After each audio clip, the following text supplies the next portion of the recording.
Welcome back, everyone. Thank you for joining us on this fine morning, afternoon, or evening, whenever you happen to be listening to us. This is your host, Connor Firmender, co-founder and CEO of Fieldr, and we are bringing Fieldr Academy episode 9 to you. Developing leadership skills, specifically in emerging talent in young students, is what we'll be discussing today. We're very, very excited to be bringing on a new guest, a very special guest, Nolen Rollins. Nolen's actually, fun fact, he is my number one mentor, both on a business and most especially on just an altogether life level. He's been absolutely phenomenal. So we're very excited to share the episode with him today. And I can assure you, especially all you young listeners, you're going to find some very invaluable, tremendous information and stories that Nolen has to share. So without further ado, I would let me go ahead and introduce him, give you all some insight into his background. Charles Nolen Rollins, first name actually Charles, and Nolen, I know you're sitting there back behind me right now. You're gonna have to explain why I'm just kind of finding out now. I knew your name was Charles, but this entire time I've completely just gone by Nolen. But we'll get into that in a little bit. Nolen is the founder and president of Kingdom Mobilization and GPS Life Journey, as well as the chairman of the Estero Chamber of Commerce, the Estero Economic Development Council, and the Estero Forever Foundation. That weren't enough, he's the founder and pastor of the Emeritus of Legacy Church Estero and co-founder of Summit Church Estero. Nolen has almost 50 years of experience in nonprofit leadership and has served on the staff of churches and nonprofits in 6 U.S. states and served as the executive pastor of the First Baptist Church of Atlanta, Georgia, and the First Baptist Church of Naples, Florida. Nolen is a longtime student and teacher of leadership development. He has studied under Peter Drucker. That is absolutely incredible. I cannot wait to dive into that. Studied under Peter Drucker, Ken Blanchard, Stephen Covey, John Maxwell, Jim Collins, Bob Buford, and a numerous amount of other renowned leaders. Nolen has traveled abroad extensively doing humanitarian and mission work in Russia, Nigeria, Cambodia, and 10 other countries, and has served as the board of directors for numerous nonprofit organizations. He's a recipient of the Person of the Year Award in 2008 in the village of Estero and the Accomplished Alumni Award in 2019 from the University of Tennessee. Nolen has authored several books, including Purpose and the GPS Life Journey, which has translated into 5 different languages and has been used in over 20 different countries around the world. Nolen and Clarice, his wife of almost 50 years, have 2 daughters and 7 grandchildren. Nolen, it's an absolute pleasure to have you on the episode today. I've been really, really looking forward to this. It is my pleasure to be here, Connor. Thank you so much for asking me to be a part of this podcast. It amazes me that young people today who are developing leaders would want to hear from somebody as old as me. No, I'll tell you what, my audience, my listeners, Fieldr, and just both on a personal level, have heard and seen so much about you. I'm always frequently posting and just always advocating for what you've taught me. So with that being said, we obviously just went through a very extensive background on yourself. I'm very familiar with it. Our audience is not, though, of course. I would just love if you can just story-wise, anecdotal-wise, however you want to go about it, just go ahead and build on your experience just as a lifelong leader and someone who, as we kind of mentioned in your bio and your introduction, someone who's focused on teaching leadership. Well, this is a subject that's dear to my heart. I'm very passionate about leadership. I first discovered this as a teenager myself when I was young, many years ago, over 50 years ago. And I've studied leadership, both in conferences and classroom setting. I've taught leadership for many years, and it's a subject that I love to talk about. And I think it is the one thing that differentiates most people in the marketplace and a handful of really great leaders. There are not a lot of great leaders out there. There are a lot of people who think they're great leaders. But to become a superb leader will set you apart as an individual and will help you in the future and whatever endeavor you're engaged in. Every leader teaches. You can't be a leader and not teach. It's one thing to teach in the classroom or in the conference setting, but the greatest way you teach, and quite frankly, the greatest way I have learned leadership, is by being around other leaders and watching them lead. You learn by observing what leaders do. So you're teaching leadership if you are a leader in everything you do. People are watching what you do, how you do it, what you say, what you do not say. There are certain key words that I'm listening for. And when somebody starts talking about I, me, my team, I realize that person is all about themselves. They're not all about developing great leaders. Great leaders don't talk about themselves. They talk about others. They always speak in the plural. They say we. They don't say, well, my team or my staff. They say our team or the team or the staff of this organization. They speak as if we're all in this together. So even your language, the words you use, I heard somebody make a presentation just within the last week. And I really don't think he was conscious of the fact that he was saying, well, I did this and I will decide this and I will determine this. That's not the way to be a great leader. So everything you say, everything you do, how you handle problems, how you handle situations, they're all teaching situations. And you should constantly be aware of that as a leader. You brought up a couple of great points there. I was just giving a keynote the other week. Part of it was this 239 LinkedIn local, and they asked me to speak on different leadership attributes. And one of the ones I was discussing was that leaders are always students. That that first and foremost, that I don't find, and I believe, I think you can agree with me on this. There doesn't seem to be one archetype for a leader. Leaders can be introverts, leaders can be extroverts, right? And one of the most important things, though, that I do find fundamental to being a leader is that leaders are always students. And you hit the nail on the head right when you were just expressing that. Doesn't mean that leaders are always in a formal institution, that they're always actually students at some school. They're just always learning. They're always absorbing more knowledge. Leaders are pure sponges. They're always surrounding yourself, like you said, surrounding themselves. With other leaders. They're surrounding themselves with people who they look up to and attempt and do their best to align their ways of teaching, their methods of leadership, aligning them with the well-proven, renowned leaders whom they are surrounding themselves with. So it's one thing I always like to, express, especially, in the Fieldr office and for the company, is that as leaders, we must always be students, whether that be surrounding ourselves with books, surrounding ourselves with people such as yourselves, hence why I'm always magnetized towards you. But no, I absolutely agree. And so again, we did discuss a little bit in your background already, just haven't gone through so much of it extensively. A couple names popped up: Jim Collins, Peter Drucker, Bob Buford, all very well renowned names. I would hope that a lot of our listeners are familiar with them, especially those all of the above.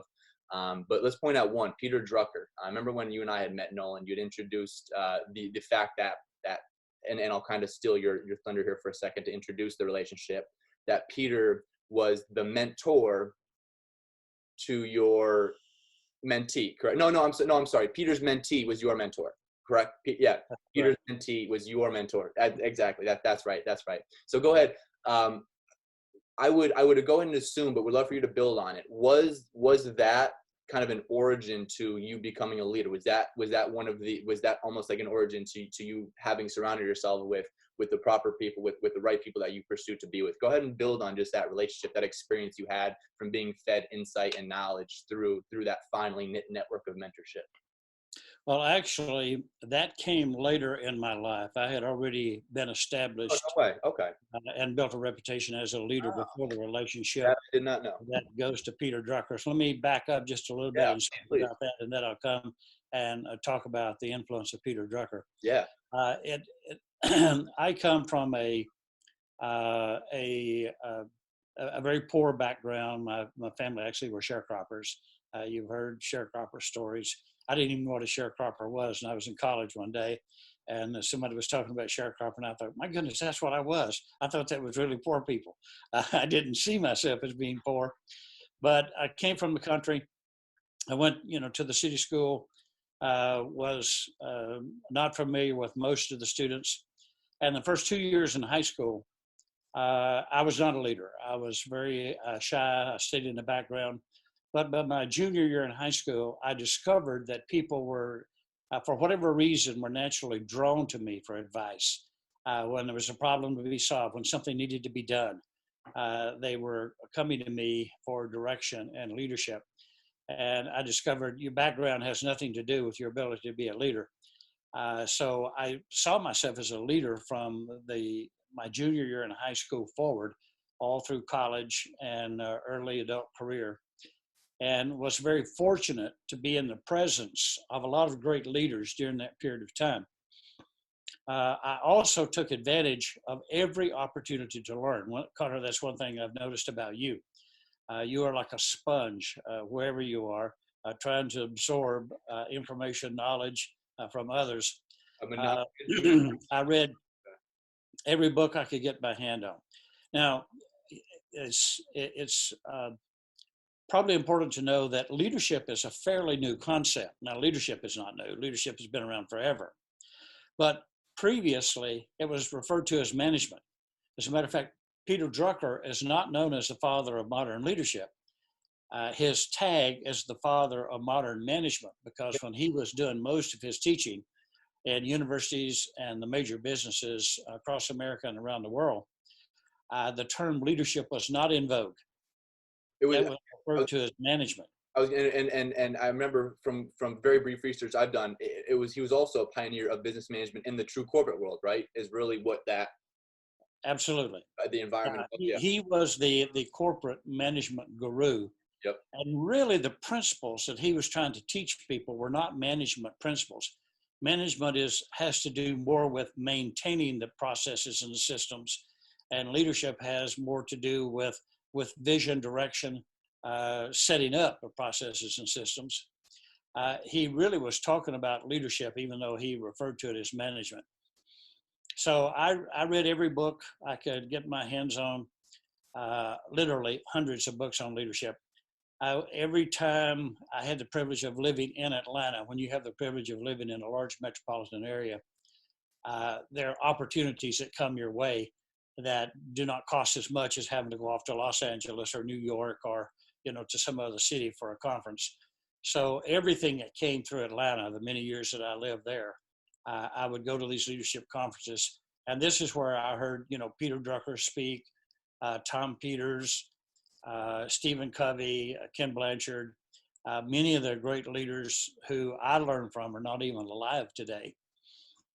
Later on, actually, the relationship with Bob Buford came after I retired from my major profession of management in the mega church world for decades. Bob Buford was a Texas multimillionaire who had a company that laid all the cable, the TV cable, when cable first came out all across the state of Texas. So he was an extremely wealthy person. He had a tragic event happen in his life. He only had one son, and that son drowned seeking to swim the Rio Grande River. And it caused Bob to reevaluate his life in his late 40s, early 50s, somewhere in midlife. And he determined, I don't need to make any more money. I need to make a difference in the world. I need to be involved in something of significance. And thus he started a movement called Halftime. And it was in that movement called Halftime, okay, you've had your professional career now. For the rest of your life, you need to make a difference. But we've discovered that it's not just people who've been successful in their career that are interested in living lives of significance and making a difference in the world. That's even students in college and high school have that desire also. So I went to Bob for mentoring. I'd fly out to Dallas, and he was downtown Dallas in one of those corporate buildings, and the penthouse suite was his office. And we would sit there and look out over the metropolitan Dallas area. And Bob had the privilege for about 20 years previous to that to be mentored by Peter Drucker. So when I would go to Bob, I'd ask, here's a situation I'm facing. What advice could you give? And almost inevitably, all of those conversations with Bob would start, well, Peter would say, because he had been in a similar situation before. So I felt like I was listening to Peter Drucker and being coached by Peter Drucker, even though it was a second generation coaching, mentoring by Peter Drucker. And that was a tremendous privilege and blessing, and I'm grateful for that. But the key is to be around people who are leaders. And oftentimes, excuse me, we may be hesitant to say, well, I don't want to. And by the way, Connor, I've noticed you don't have this problem of being bashful to ask. A lot of people, they think I'm not going to bother with somebody important. But these important individuals, people who are great leaders, they want to help you. They want to talk to you. They want to share with you. So don't hesitate to ask questions, to ask for a meeting. When you go have something to say and have real questions to ask, but you'll learn leadership better by being around leaders than you will reading all the books and attending all the conferences. And you already know I highly recommend that too. Yeah. First of all of that is extraordinarily intriguing. You know, we, you know, no one can definitely, you know, agree with this. We encourage all of our listeners right now, even if you are familiar with Bob Buford, Peter Drucker, all of the above that Nolen just kindly, you know, shared his story on. Go ahead, look them up, Google them, go read their backstory, read their impact, read the meaningful and purposeful lives that each and every one of them live, and not just read it, but really, you know, in depth read it, grasp what it is that they did, why they did it, and how they were able to, you know, become so significant and successful in it. You know, to the point of reading and learning, I'm sure, you know, you can learn a lot just from the stories, from the backgrounds of familiarizing yourself with more of those well-renowned leaders. And I always like to have I have a couple, call them mantras, quotes, whatever you want to call them, to the point of asking effective questions, not just many questions, but effective ones. Thou who does not ask shall not receive, and those with their mouths closed cannot eat. I always like to stand by that, and it always just puts into perspective, like, absolutely, it's okay. It's, you know, we encourage you, ask the questions, especially the difficult and sometimes seemingly silly questions that you might think are just silly or stupid. Ask it anyway. You know, do your best to communicate and ask effectively, but ask. You know, you're going to regret more so not having had the answer than maybe just getting a chuckle that it might have been a silly question, when at the end of the day, it still wasn't a silly question. But again, just ask. Thou who does not ask shall not receive. And again, you know, and the topic of surrounding yourself with just education, knowledge, and being a sponge. I don't know if we've done this in our previous podcast, but let's each give. I'm going to give my top three. You give your, or you read hundreds of books, so it's probably hard for you to identify your top three books. But let's go ahead and express to our listeners top three, at least for me, and some top three books, Nolen, that you would encourage listeners to read. I'll go first. I'm looking around all my books I have all around. I have like 6 over there, like 20 over. I recommend to our listeners. This is one of the first ones I always recommend. 0 to 1 by Peter Thiel is a great one. Although heavily in the context of startups, Peter Thiel dives deep into building the future and just the advancements that our economy has fortunately faced, especially in a technological context. And then the other two, I'm looking at my bookshelf right now for all of our listeners. Let me grab the mic and I'm going to look at my shelf. The other two, I would recommend Outliers by Malcolm Gladwell is a phenomenal one. Talks about a lot of great leaders in that book. And then for the third one, I would have to say Good to Great. I've never read it. I'm going to be transparent right now. I've never read it. That's my next book on the list, but I've heard so many great things about it. And what I've done is I've still dissected a lot of great just concepts, a lot of great ideas and teachings that have come out of the book, and I've applied them, but I still need to read it. So those are my top three: 0 to 1, Good to Great, and Outliers are my big three. Nolen, what do you got? Well, let me start with where you ended. Every leader should read Good to Great. Good to Great is based on research. It's a good read, but it was based on a long research of what distinguishes many good companies from the really great companies that were good not for a short period of time or great for a short period of time, but over decades, over a long period of time. And Jim Collins and his researchers identified the characteristics of the leaders of those organizations. And you'll be surprised at what he has to say about the kind of leaders who build great organizations. It's not your typical concept of this great personality. A lot of these people are humble, quiet, like you said earlier. It's not just the extroverts. It's anybody can learn to be a great leader. So good to great would be on that list. I would start the list with actually it's a college university textbook on leadership, and it's excellent. Don't let that scare you. It is a bigger book. The title is Leadership Challenge. Leadership Challenge by Kuznets and Posner. It's been around for a long time. It's in like maybe the 5th or 6th edition. I don't know which, but it's been revised. And it is extremely insightful in helping you understand the principles of leadership. And one that would not be as well known that personally helped me is a book called Flight of the Buffalo. Flight of the Buffalo was written, the practitioner who wrote that was Ralph Steyer. Ralph Steyer is the guy who took a little corner butcher shop and made it into Johnsonsville sausage and meats. So he has worldwide business, #1 in the market. And it was the principles that he followed in the Flight of the Buffalo. And the ideal is, buffalo need to fly like geese as a team in a pattern rather than being the Lone Ranger and getting picked off one at a time in the buffalo hunt. But anyhow, that's a good book. Ralph Steyer, and I'm drawing a blank. Belisco. Yeah. James Belisco, who is a professor at university in a business college out on the West Coast, I believe. That's another great book. Excellent. All great books. We got six books, everyone. Five books, actually. Technically 5 books. You picked off where I left off. So 5 books, everyone. Highly encourage you to get your hands on it. Great reads. Absolutely great reads, especially, in your pursuits of becoming an effective leader. We're going to switch it up. We're just going to kind of take a little bit of a sidestep now, kind of a bit of away from the books, and now in the context of sort of what we're facing right now. We unfortunately with the current COVID storm, the current situation going on, we're facing a pretty hardcore, just I'm going to say awful job economy right now.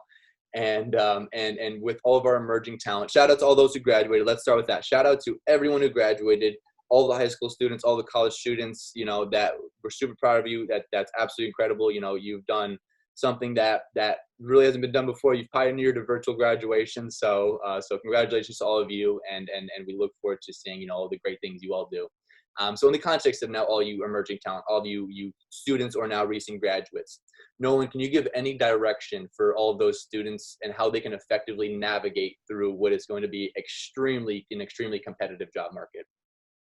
Well, yes, I can. And it's probably going to be a little different than you would be anticipating, or those who are listening may anticipate. Competition is not new. Hard competition is not new. Difficult times in the economy are not new. I recall, 50 years ago when I graduated from the University of Tennessee Business College, competition was tough. It was hard to find a job. So your key to success is in a principle that may not be what you're thinking. It's not related to your ability to market yourself. It's not related. I realize relationships are important. Connections are important. Networking is important.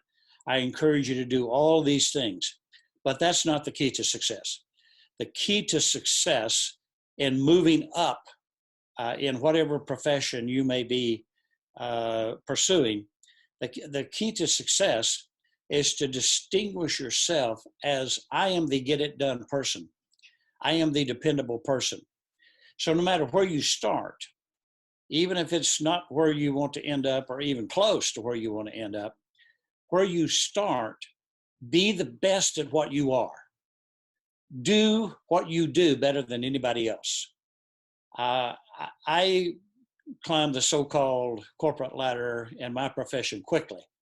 I went from after graduation, and when I went into my particular profession, I moved from a very small setting to the largest setting in America, the most successful setting in America in a matter of 12 years. So I went from nobody, nowhere, to the expert And my field of expertise was leadership administration in the mega church world. And I went to the most popular position a person could hold. I'm not saying that in a braggadocious type way. I'm simply using this to demonstrate to you the importance of what you do where you are now. I never did a resume. I never asked anybody to recommend me anywhere. I never sought another job. My goal was, I'm going to be the absolute best that I can possibly be at what I'm doing where I am right now. And if you do that, you will be discovered. You don't have to discover yourself or cause people to discover you. In every one of those situations, I was doing my job with excellence. I developed a reputation. If you want to know something, go ask Nolen. He knows. If you want to get something done, go talk to Nolen. He knows how to get it done. If you want to know who to talk to, how to make a connection, even today, there's a steady stream of people who come through this office talking about things I know nothing about. But it's amazing how we can connect them because of all the connections and networks that we're involved in to the people they need to be connected to. So if you will focus on, and let me pause and say this, rather than do what I'm about to suggest, most people do this. They're discontent. They're dissatisfied. They're upset. I have more potential than this. I shouldn't be having to do this. If you will do whatever this is better than anybody else, it won't be long until you'll be doing something else. You will be noticed. So the way to beat the competition is be the best you possibly can be where you are now. I tell people your job is to do with excellence and commitment and loyalty. Do what you're doing now as if I'm going to do this the rest of my life and I'm going to be the best in the world at doing it. Somebody will notice that. In every situation where I moved to a larger church, a larger responsibility, and a broader sphere of influence, every situation somebody noticed me doing what I did, not what I hoped to do. So whatever you end up doing, if you end up with just a temporary job, if you take a job, every job is experience. And you say, no, I'm going to wait for the perfect job. Well, that may not come. If you wait for Take the a job, time, the time to be too late. do something and do it better than anybody else, and you will beat the competition. You'll be at the top of the list. Absolutely. I love all that, and especially what you could just kind of brought it home with is if you wait until you think it's perfect time, it's 100% time to go, you waited too late, you waited too long, and opportunities pass. If you think you have to wait till there's this perfect, you're in this perfect opportunity, perfect magical situation, you have everything prepared, you have everything in yourself, you know everything you need to do. It's going to be too late. You're going to have waited far too late for that quote unquote perfect moment. Get started and follow through and finish that. I absolutely agree. For those, let's kind of not really backtrack, but let's just say, there are a limited amount of opportunities that students can get a hold of right now. Obviously, to your point, whatever you are doing, do it good, do it and finish through, right? Be the best at whatever you're doing right now, whatever you're doing. But maybe to even build on those leadership capabilities, again, bringing it back to specific leadership experience and capabilities, what sort of engagements do you recommend students take part in to help just take them to that next level? That could be maybe a class. It could be an online course is huge. I mean, I even saw throughout this whole COVID situation, Ivy League schools release, different couple week classes, to gain some Ivy credit. Maybe that's not the answer, but Nolen, any just suggestions on engagements that will really take that leadership experience and the skill sets to the next level? Well, we've already talked about several important things, so let me just briefly repeat those. Leaders are learners. Leaders are readers, are listeners to podcasts.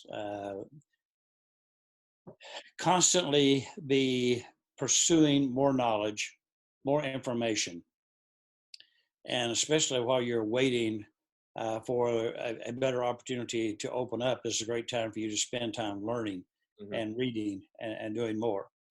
I've already talked about associate yourself with winners. Right. Don't spend your time with losers. You are going to become like the people you spend your time with. So Yes. Yes. spend your time with winners. Yes. Who you surround And yourself even if you have to volunteer to be in that situation, Connor, I commend you for, on numerous occasions, you have volunteered to help with various ventures that I may be engaged in. So spend your time with winners. Be around people who are leaders, and you will become more like them. And volunteer. That's another important thing. You don't have to be paid for everything you do. For something that is meaningful, you volunteer. It will make a difference in the world, and you will be learning leadership skills when you do that. And then I'm back to what I just shared a moment ago. Do what you do with excellence.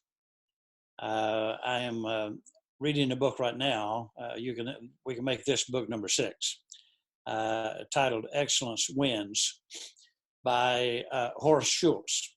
Horst also was German, like Peter Drucker, and he's the guy who built the greatest customer service satisfaction organization in the world, which is the Ritz-Carlton Hotel Corporation. And it just so happens that I had the privilege of being under some of that training also. The person who was the big bucks behind the Ritz-Carlton, becoming the Ritz-Carlton, was named William B. Johnson of Johnson Enterprises in Atlanta. And Bill Johnson was a guy who knew how to make money. He knew where to make money. And he realized that there was money to be made in the hospitality industry. So he actually went to Germany and sought out Horst Schulze and said, I want you to head up the greatest hotel corporation in the world. And Horst Schulze says, well, what's the name of it? And he says, don't know, don't have it yet. We're going to build it. We're going to make it. And after some study, they realized that Ritz-Carlton, even though the Ritz-Carltons that existed at that time were old rundown hotels, the name had value. So they bought the right to the name and built the Ritz-Carlton hotels. And his book, Excellence Wins, he talks about your commitment to doing everything with excellence. Separate yourself. We're back to that thing on competition. How do you rise to the top of the competition? You rise to the competition by being the absolute best. So those are some things that you can keep in mind. Do whatever you do with excellence. Volunteer, get involved. Don't just sit and wait for opportunity to come to you. Yes. I think it was Thomas Jefferson said he believed in luck, and he discovered that the harder he works, the luckier he is. Hard work puts you where luck can find you. Yeah. So, yes. Don't sit around and wait. Get involved. Get engaged, even if it's a volunteer situation. Yeah. Again, just wow. I'm sitting over here with my just jaw drop. That I swear every time I have these conversations with you, Nolen, I just learn more and more and more, and just so incredibly intrigued by your stories. Let me build on the volunteer. I love that Nolen hit the hammer on that. Everyone. No one even mentioned in the specific context of myself. I will take the moment to say service learning, aka volunteering, has undoubtedly put me in a position of surrounding myself with those leaders, with those effective leaders, with the people that will take me to that next level, that will continue exposing me to that exact network that I want to be affiliated with, right? And so, we know right now, companies and we'll speak on nonprofits especially, probably aren't in the best of positions to hire people right now. They just face it, they probably are not in the best position to. What they do need help with, though, is volunteers. They need people to still help them carry out their missions, to still help get whatever they need to get done. Unfortunately, unable to pay them. But that's why volunteering is a thing. And to all of you students, all of you emerging talent, whether you're still a student or not, those who are students, I'm sure you probably do have some sort of requirements to get service learning hours. Whatever that requirement is, do more than that. Just don't just let time go by just waiting for some next paid opportunity just because it has a dollar sign in front of it.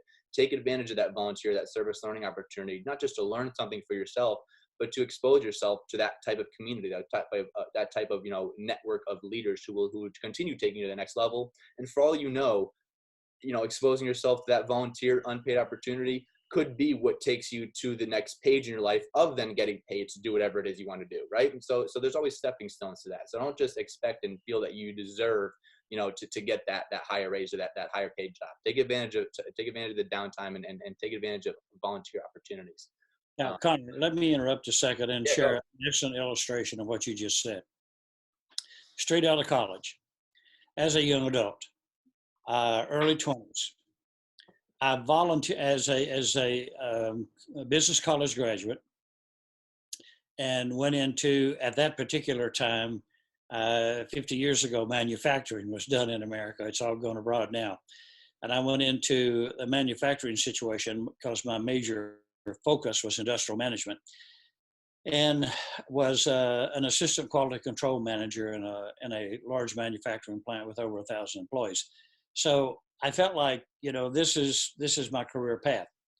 But I volunteered in my local church. And because of my volunteer work in the local church, the leadership of that church, the senior pastor of that church, watched me in leadership roles as a volunteer. And I'd really never thought about pursuing the field of religion as a profession. And the senior pastor came to me and said, "Hey, you're a better leader than anybody we've ever had around here as paid staff. Would you consider coming on staff and doing this?" And after a period of time, I did. So I went from that in 12 years to the top of the profession. So I got there because I was doing volunteer work and demonstrating my ability as a leader, as a volunteer leader, before I became a paid leader. There it is. There, and to bring it a beautiful example of exactly what we just discussed. I love it. And I actually didn't. I think I knew that, but I didn't know it to that extent. So that's incredible. A great example of what we just discussed. Beautiful. We're nearing our time here a little bit, but I want to kind of dive into one more topic. Not really a topic. We've kind of been discussing this all episode long.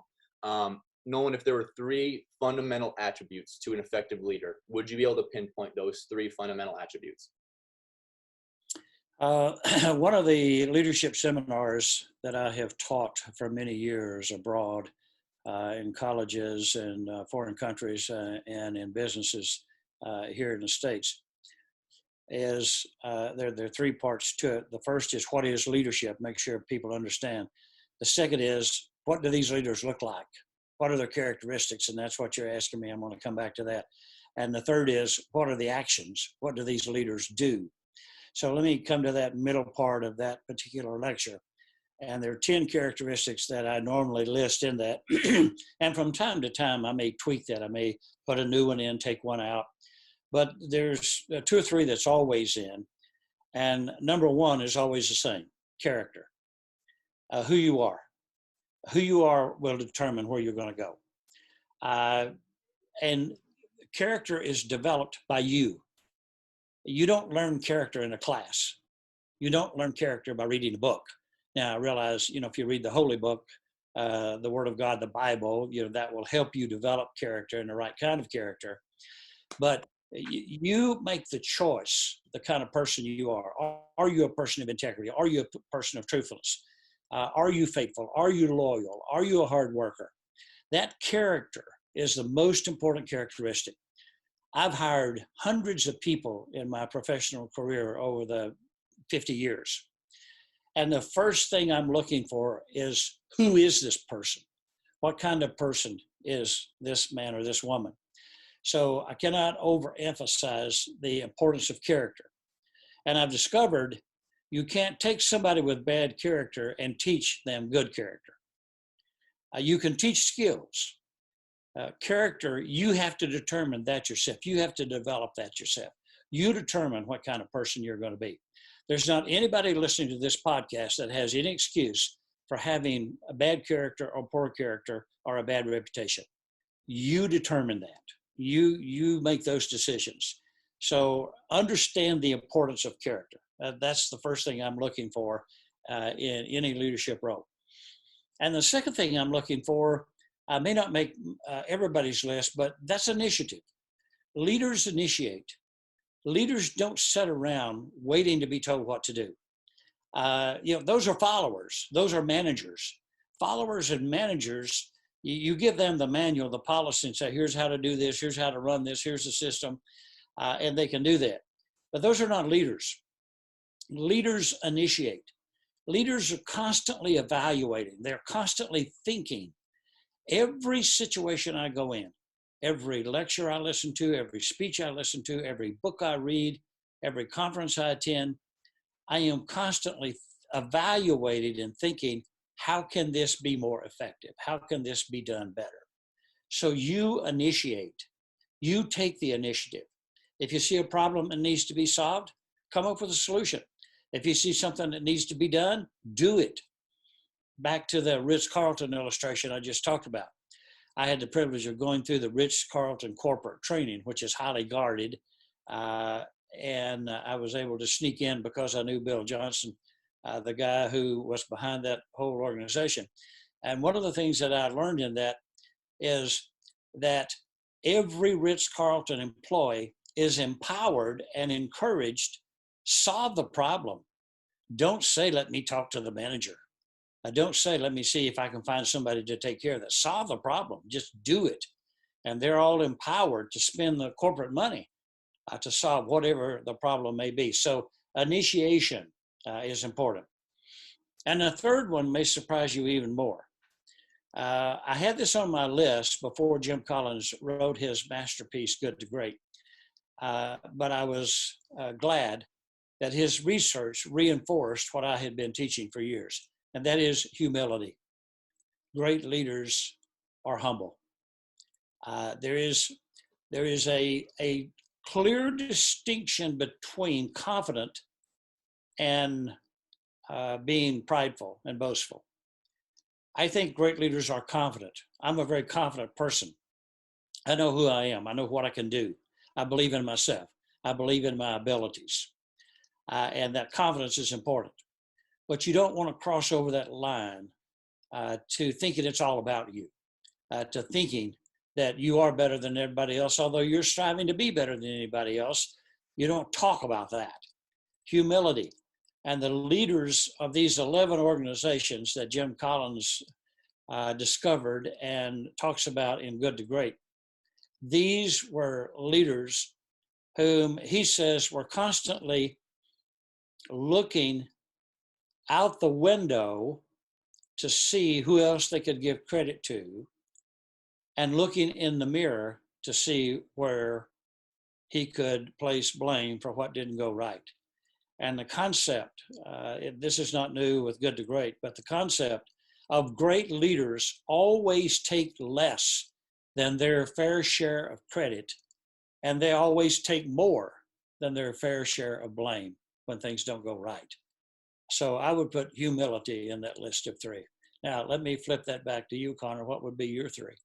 Oh, I like that. Three. I love, and again, I love the last one, the humility, and even another word, to interchange maybe is just pure accountability at all times. I love that one.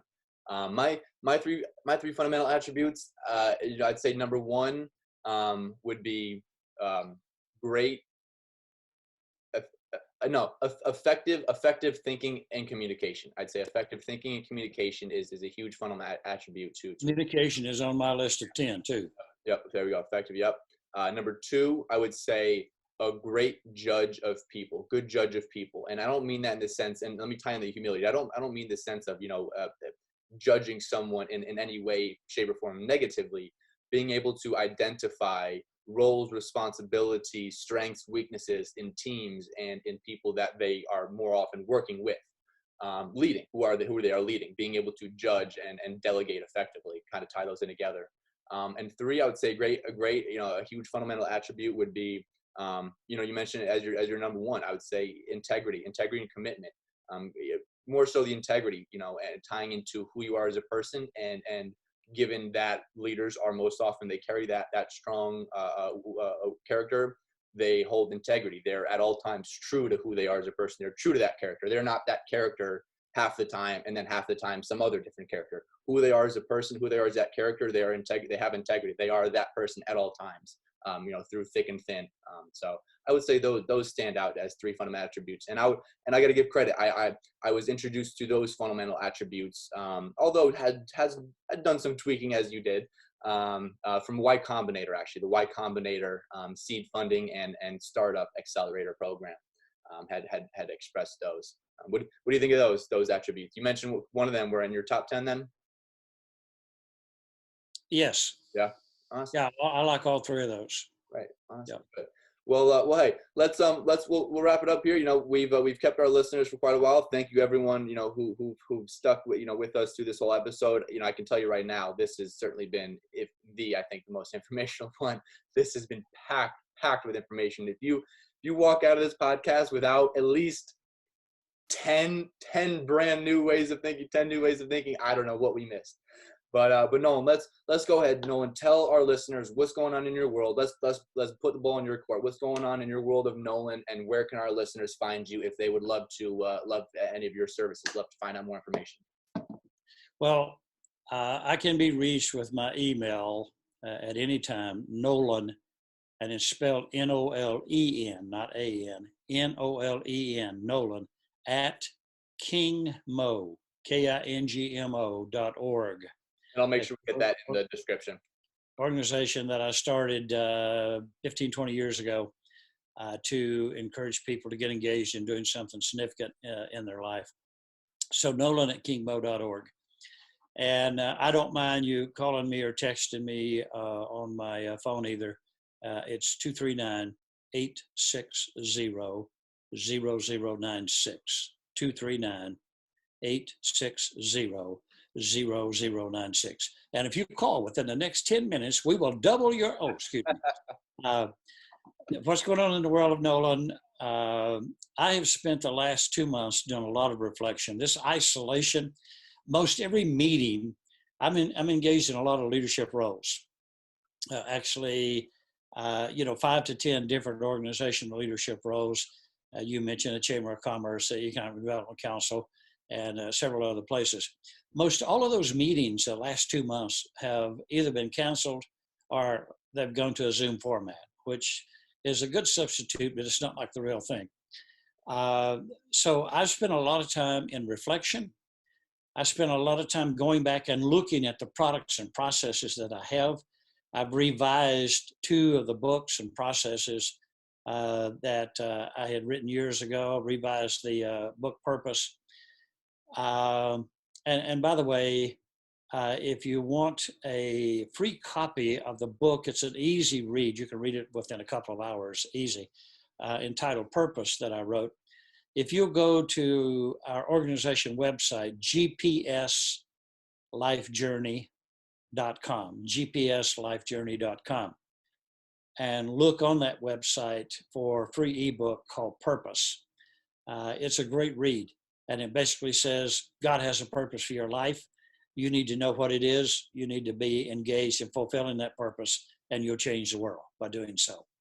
So I revised that book recently and reloaded it on the website. And plus, it's also available in hard copy. Redid a workbook, another process called the GPS Team Workshop, which helps teams develop better teamwork, an excellent product. And then I've written 2 other books, or in the process of writing 2 other books. On the 10th anniversary, here's a suggestion that you can use years and years from now that will make you a hero. Not the anniversary, the birthday. On the 10th birthday of all of my grandchildren, I write a book about that grandchild with photographs and stories of the first 10 years of their life and interaction with me as their grandfather. And one of my grandsons' name is Nolen. And his 10th birthday comes up in July, so I just finished writing that book. And then I'm in the process of writing the family history, the Rollins family history, which has taken a tremendous amount of time and research. So I'm busy reflecting, writing, and trying to stay in touch. I have talked to individuals on the phone more in the last 2 months than I have in the last 2 years. I just call people up for no reason, just to have a chat. People that have been important in my life. So take time to express appreciation, to reconnect, to reflect on what's important to you, That's basically what's going on in my world right now. I love that. I love it. And especially the taking advantage of the downtime, giving everyone the call. Absolutely. Spread the love, share the love, everyone. Beautiful. Well, Nolen, it was a lot of fun. I've got to say, I'm very honored and pleased to have been able to record this with you. It was a lot of fun having you on. I hope you enjoyed it. It was great. Thanks for asking again. Yeah, absolutely. Everyone, thank you all for listening. We hope you just continue moving forward, continue staying opportunistic. There is definitely a light at the end of the tunnel, and it looks like we're certainly nearing it. So yeah, we'll get there. We'll get there together. But again, thank you, everyone. Stay strong, stay opportunistic. Thank you for listening to Fieldr Academy, episode 9, Developing Leadership Skills in Emerging Talent. Stay tuned for the next episode. But in the meantime, go ahead and listen to this again. Listen to it even again. Because again, I'm sure you'll pull tons of information out of this one. This was packed with tons of gold. Everyone, have a great rest of your day. Stay safe, stay healthy, and we will certainly see you on the other side. Bye now.